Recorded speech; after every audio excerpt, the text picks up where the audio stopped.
Si Joey De Leon ay nagbahagi ng isa na namang kriptikong post sa social media na nakapukaw ng pansin ng kanyang mga taga-subaybay. Sa kanyang Instagram account, ibinahagi ng host ng EAT ang isang larawan niya na nakasuot ng damit na may nakasulat na quote. Ang quote ay nagsasabing, ang simula ng karunungan ay tawagin ang mga bagay sa kanilang tamang pangalan. Ang text na, "We are it Bulaga," ay nakasulat din kasama ng makabuluhang quote. Bukod dito, ang kriptikong caption ni Joey ay nakapagpakilig sa maraming netizens. Hindi kami nagkukumpetensya. Ang aming layunin ay magtapos ng 50 taon ng pagho-host sa tanghalian. Halos 3 taon na lang kung isasama mo ang aming pakikilahok sa student canteen, sabi niya.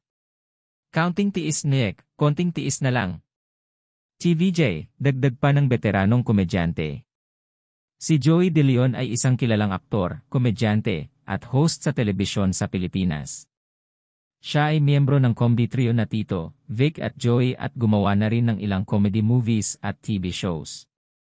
Si Joey rin ang pinakakilalang pioneer host ng pinakamatagal na noontime show sa bansa, ang It Bulaga. Ito ay unang ipinalabas noong Hulyo 30, 1979. Sa isang nakaraang ulat, nagbahagi si Joey ng isang bagong kriptikong post sa social media. Sa kanyang Instagram page, ibinahagi ni Joey ang isang larawan niya kasama si Ellen of Hollywood.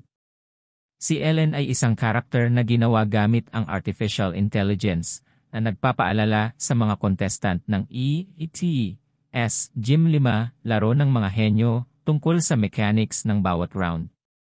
Sa caption, sinabi ng komedyante na tinanong si Ellen tungkol sa kanyang mga saloobin tungkol sa telebisyon. Ayon kay Joey, biro ni Ellen ang sagot nito, "Fakapalanleng."